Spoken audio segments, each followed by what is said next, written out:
O som dos talheres tilintando contra os pratos era quase hipnótico. Quase. Porque, mesmo com o aroma quente de carne grelhada e vinho tinto caro no ar, havia algo ali, uma tensão silenciosa que ninguém ousava nomear. O meu pai ergueu a taça com um sorriso que não lhe tocava os olhos. Esta noite é sobre família e sobre o futuro da loja. A mesa silenciou. A minha mãe rodou o vinho no copo com a mesma leveza com que durante anos rodou a nossa lealdade. A minha irmã Kelsey ajeitou os cabelos como quem se prepara para ser coroada. Eu apenas esperei. Sempre fui a que esperava. Desde os 15 anos, passei cada verão na loja da família, empilhando caixas até os dedos ficarem dormentes, reorganizando prateleiras à meia-noite, enquanto o meu pai dizia estar cansado demais para continuar, equilibrando contas que nem eram minhas. Enquanto isso, Kelsey publicava fotos na praia com a legenda: "A vida é para quem sabe brilhar." Eu era apenas as mãos, ela, o rosto. E, no entanto, naquele jantar, tentei acreditar contra todo o instinto que talvez, só desta vez, a justiça tivesse lugar à mesa. Até que ele disse: "A partir de agora, a tua irmã vai liderar a loja. Damos-lhe total controlo." Não foi a frase em si que me cortou o ar. Foi a naturalidade com que ele a soltou, como se fosse uma decisão óbvia, indiscutível, quase inevitável. A minha mãe riu suavemente. "Pelo menos ficas ocupada, querida. Podes ajudar a repor os produtos se quiseres." Algo em mim estalou, não em fúria, mas em reconhecimento. Foi o momento exato em que percebi. Eu nunca tinha sido ignorada por acidente. Tinha sido apagada por escolha. Todos olharam para os pratos, envergonhados por uma dor que não era deles. A minha prima fingiu estar fascinada com a salada. A tia Judith bebeu vinho como quem quer dissolver consciência. E Kelsey inclinou a cabeça, sorriu com arrogância e disse: "É um ganha-ganha. Eu lidero. E tu, mantens as mãos ocupadas." A carne no meu prato parecia borracha. O mundo diminuiu até só restar um zumbido nos meus ouvidos e uma frase a pulsar no peito: "Não importa o quanto eu dê. Nunca será suficiente para ser vista." Levantei-me calmamente, sem gritar, sem corar. Olhei para o meu pai.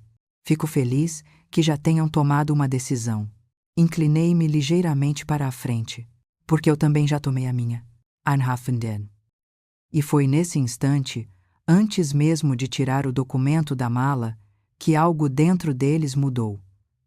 Talvez tenham ouvido, pela primeira vez, a força de quem foi silenciosamente ignorado durante anos, mas ainda não era o momento do impacto.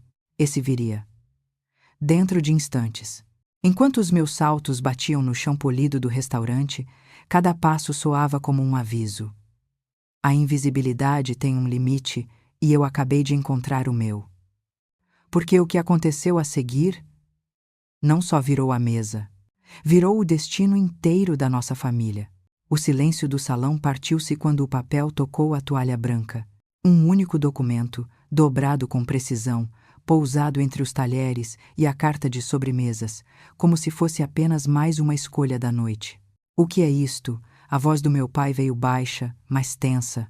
"O futuro da loja", respondi. E, desta vez, também o meu. Abri o papel com calma.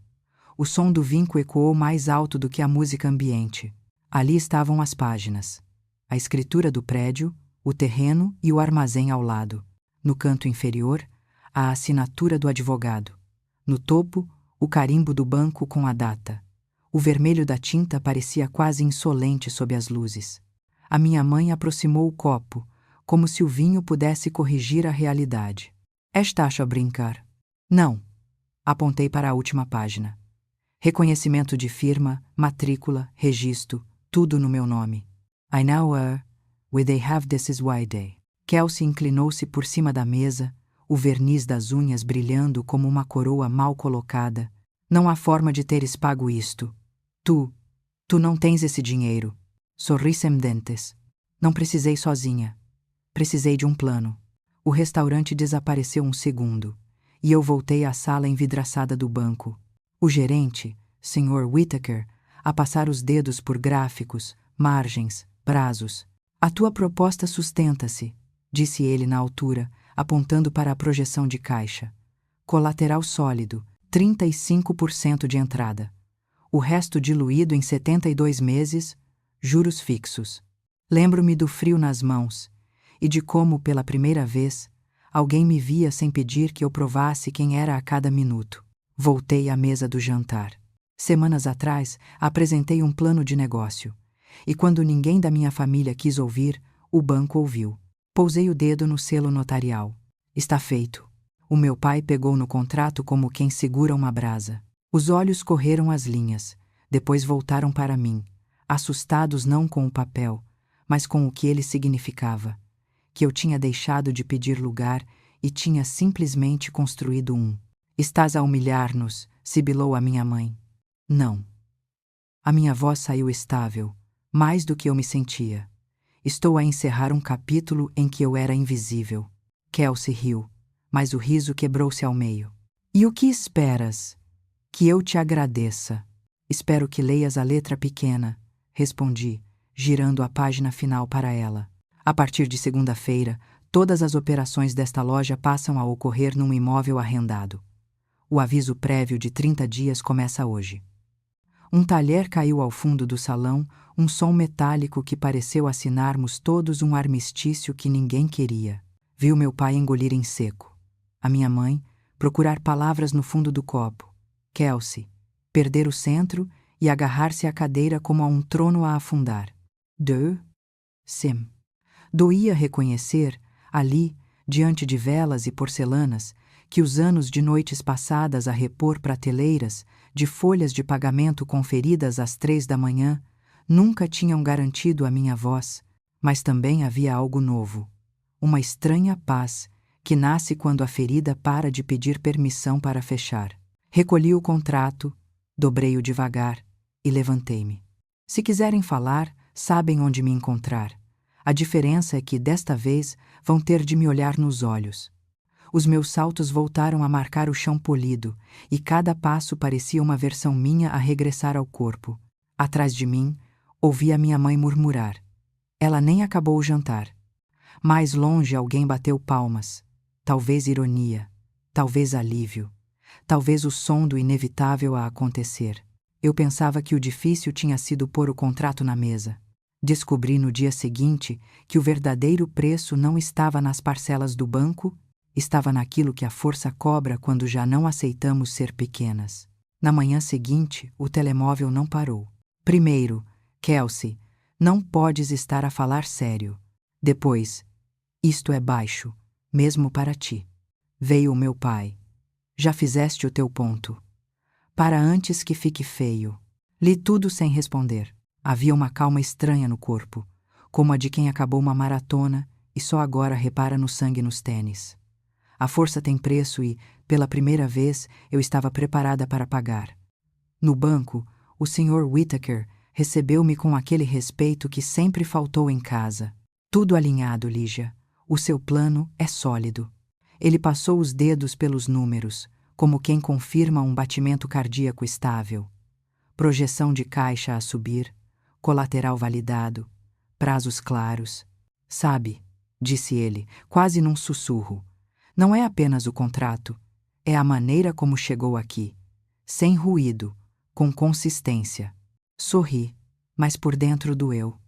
Porque ninguém chama consistência aquilo que eu vivi. Foram verões a carregar caixas até os pulsos latejarem, inventários feitos de madrugada, folhas de pagamento corrigidas às 3 da manhã, e ao mesmo tempo, as fotos de Kelsey nos stories, praias e luzes, legendas brilhantes. Eu era a sombra que punha o palco de pé. Quando saí do banco, a luz do meio-dia feriu os olhos. A mensagem do meu pai chegou como um golpe surdo. Temos de falar. Eu sabia que aquela conversa não era sobre negócios. Era sobre o que a nossa família decidiu chamar de amor. Ele apareceu na minha porta com as mãos nos bolsos do casaco, como quem esconde um pedido de desculpa que não sabe dizer. Entrou sem esperar convite, o velho hábito de quem sempre coube em todas as casas, menos na própria consciência. Sentou-se e observou a minha sala como se ela não combinasse comigo. Humilhaste-nos ontem, começou. Não, respondi baixo. Parei de me humilhar. Houve um silêncio que doeu nos dentes. A tua irmã sempre foi frágil, disse ele finalmente. Tu, não. Nunca precisamos de nos preocupar contigo. As palavras vieram como uma facada limpa. Isso não é elogio, pai. Respirei. É negligência com perfume. Ai, my God. Ele levou a mão à testa, como se tentasse ajustar um quadro torto que é a própria vida. Fiz o que achei melhor. Não, disse. Fizeste o que deu menos trabalho. Vi, então, uma coisa que há anos eu tinha deixado de procurar nos olhos dele. Verdade. Pequena, desconfortável, mas verdade. Eu queria estudar arquitetura, confessou, quase para o chão. Fiquei na loja porque era o que o meu pai esperava. A tua mãe quis manter tudo como estava. Engoli em seco. De repente, as peças alinharam-se numa imagem feia. Um homem a quem roubaram um projeto de vida, uma mulher que preferiu o controlo à proximidade, duas filhas que aprenderam a lutar por migalhas diferentes.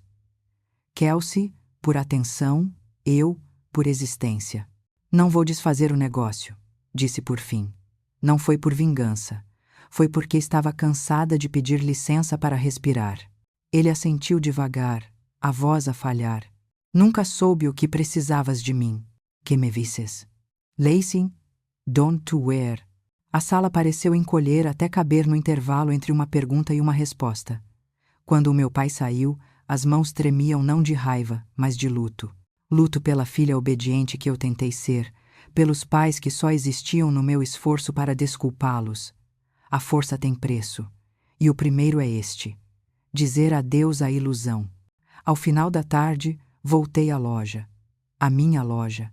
O barulho das caixas, o bip da caixa registradora, os passos apressados nas ilhas, tudo aquilo que sempre escondi dentro de mim, agora estava do meu lado. Lígia! Maria, a caixa desde o secundário, aproximou-se com olhos grandes. Sim, sorri. Vou estar no escritório. E vamos fazer isto direito. Dei 3 passos e ouvi os saltos de Kelsey. Ela surgiu, o cabelo apanhado às pressas, o telefone colado ao ouvido. O que estás a fazer aqui? Recomendo que desligues, respondi firme. O aviso de 30 dias já começou. E se quiseres ficar, vais ter de aprender cada centímetro desta loja. Ela riu breve, um riso agudo que tinha mais medo do que desprezo. Estás a tentar humilhar-me à frente de toda a gente? Não. Olhei para os corredores, para as prateleiras desalinhadas, para os olhos cansados da equipa. Estou a tentar salvar o que ainda dá para salvar. Morning. Kelsey ficou ali, imóvel, enquanto eu fechava a porta do escritório. Por um segundo, pensei se devia voltar atrás, mas não. Há um momento em que a sobrevivência deixa de pedir desculpa. Eu achava que a força me protegeria do caos. Descobri, dias depois, que o império que eu não construíra começava a rachar por dentro. Os primeiros sinais não foram gritos. Foram silêncios, pedidos que não chegavam, prateleiras com buracos onde antes havia rotinas, um e-mail de fornecedor sem resposta. A loja, que sempre se manteve de pé à custa de remendos invisíveis, começou a falar a sua verdade. Na quarta-feira, acordei com 3 mensagens da Maria. Inventário não atualizado há 9 dias. 2 pedidos vieram trocados. A Ana pediu demissão. Deixou uma nota na porta do armazém. A nota dizia: não me inscrevi para cuidar de quem não sabe que dia é hoje. Li 2 vezes.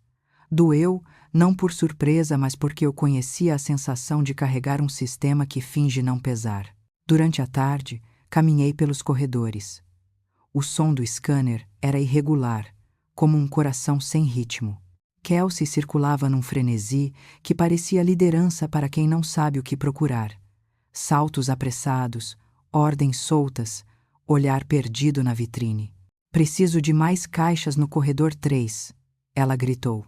O corredor 3 é o dos frigoríficos, respondeu a Maria, seca. Kelsey piscou, desfasada do próprio mapa que jurou comandar. Foi então que o telefone tocou. Glenn Forrest. A voz dele vinha com a gravidade de quem conhece prazos e falências. Ela veio cá ontem, disse sem rodeios. Pediu parceria de emergência. Dinheiro rápido, espaço nas minhas lojas. Não posso.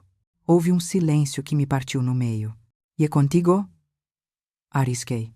Contigo, sim. A proposta que falamos mantém-se. Tu tens método, não só coragem. Desliguei com a mão trêmula. O que mais doía não era o não dado a Kelsey. Era perceber que, durante anos, coragem foi tudo o que me deixaram usar método. Eu tive de inventar sozinha, no escuro. No fim de semana, minha mãe convocou almoço de família. Cheguei e encontrei o cenário montado como um teatro gasto. Kelsey de braços cruzados, o elástico do cabelo a ceder. A minha mãe a mexer um molho que ninguém ia comer. O meu pai à janela, de costas, como quem não quer ver o que está prestes a acontecer. Já fizeste o teu ponto. Abriu a minha mãe, sem bom dia. Agora ajuda-nos a arrumar isto. E eu respirei devagar. Agora querem a minha ajuda? Quiseste poder, Lígia, cortou ela. Poder implica responsabilidades. Kelsey bateu a palma na mesa. É isso. Assume o desastre, heroína. Olhei-a com uma calma que eu desconhecia em mim. Tirei uma pasta da mala e deslizei sobre a mesa. Proposta de reestruturação. 3 páginas. Cronograma. Indicadores. Fluxo de caixa. Política de estoque. Funciona em 90 dias. Mas com uma condição: this minus wire. Qual? O meu pai perguntou. A voz cansada. Kelsey renuncia. Sem título, sombra. Sem papel decorativo. Sem assinatura que atrapalha. A colher caiu do punho da minha mãe. O barulho fez eco na cozinha. Kelsey riu um som que vinha com ferrugem. Tu queres apagar-me. Quero que pares de fingir que isto te importa o suficiente para ficares. Os olhos do meu pai finalmente encontraram os meus. Vi neles uma guerra que não me pertencia. O rapaz que queria ser arquiteto, o homem que não soube desenhar uma saída. Por favor, murmurou. Somos família. Família não é licença para incompetência. Respondi, sem erguer o tom. É compromisso. E compromisso, ou se cumpre, ou corrói. Kelsey levantou-se tão depressa que a cadeira arrastou pelo chão. Prefiro arder contigo do que ver-te ganhar. E saiu, o som dos saltos a perfurar o corredor como um alarme que tocou tarde demais. Ninguém falou durante 1 minuto inteiro. A minha mãe apertou os lábios até ficarem brancos. O meu pai fechou os olhos, como quem faz 1 minuto de silêncio pela versão da nossa família que nunca existiu. Eu recolhe a pasta. A proposta fica até segunda-feira. Depois sigo sem vocês. Quando atravessei o jardim da frente, o ar cheirava a chuva prestes a cair. Senti uma tristeza antiga a subir, dessas que não pedem licença, mas, por baixo, havia um chão novo. A loja já não era um peso, era um caminho. Na manhã seguinte, 2 fornecedores reapareceram. Um por medo de perder espaço, outro por respeito. As prateleiras começaram a ganhar simetria. A equipa, entre cautela e alívio, moveu-se. E Kelsey ficou imóvel. Não por orgulho por não saber para onde ir quando o palco mudou de lugar. Eu pensava que a rachadura era o fim. Mas às vezes é a única forma de ver a fundação. E a nossa estava enterrada com uma verdade que ninguém quis ler. A carta chegou como chegavam as coisas importantes na minha família. Tarde demais e pelas mãos erradas. Um envelope amassado, com o logotipo antigo da loja no canto, um fantasma de papel a bater-me à porta. Abri com cuidado. A caligrafia era elegante, teimosa, como quem aprendeu a dizer a verdade mesmo quando ninguém queria ouvir. Lígia, vi-te de longe durante anos. Acho que mereces saber. O teu pai nunca quis a loja. O teu avô empurrou-o. A tua mãe prendeu-o. E a razão para te apagarem é simples, lembravas-lhes demasiado de mim. Forte, ambiciosa, difícil de controlar. Há um segundo testamento. Eles enterraram-no. Eu tenho uma cópia. Dan. Sentei-me no chão, com a carta aberta sobre os joelhos. Não chorei logo. Primeiro, veio uma lucidez fria, a mesma que se sente quando a anestesia termina e o corpo finalmente registra o corte. Segundo testamento. Enterrado. As palavras eram peso e, ao mesmo tempo, alívio. Peso, porque reescreviam a minha infância inteira. Alívio, porque a ferida sempre soube o seu nome e agora eu também. Peguei no telefone. Tia Dawn? Do outro lado, uma respiração que vinha com história. Estou aqui. Falamos durante horas. Ela contou-me do rapaz que o meu pai foi um miúdo que desenhava casas em guardanapos, que sonhava com janelas largas e luz a entrar pelas manhãs. Contou-me da mulher que a minha mãe escolheu ser a guardiã do mesmo, a curadora do estático, a estratega do silêncio. E contou-me de si própria, a peça que não cabia, a tia que disse não onde se esperava sim, e por isso foi empurrada para fora da fotografia de família. A tua mãe manipulou papéis. O teu avô dividiu a loja de outro modo. Era para ti, Lígia. As palavras caíam no meu colo como ferramentas. Não eram consolo. Eram instrumentos. Com elas, eu podia finalmente medir a casa que habitei sem planta, perceber onde o chão cedia, porque as portas sempre emperravam quando eu tentava sair. A tia enviou-me fotos antigas. O meu pai sorridente com um rolo de desenhos debaixo do braço. O avô com a camisa arregaçada. Ela própria, Daan, com um olhar igual ao meu não por genética, mas por recusa. Não te tornaste vilã, disse-me por fim. Tornaste-te autora. Eles escreveram-te a lápis. Tu decidiste escrever-te a tinta. Exevaled us. Desliguei e fiquei a olhar para a parede. A sala parecia mais clara. Não porque a dor tivesse diminuído, mas porque agora tinha contornos. E dor com contornos deixa de nos governar. Obriga-nos a escolher. Fiz uma lista no caderno que sempre levo comigo. 1. Solicitar a cópia do testamento e guardar com o contrato da loja. 2.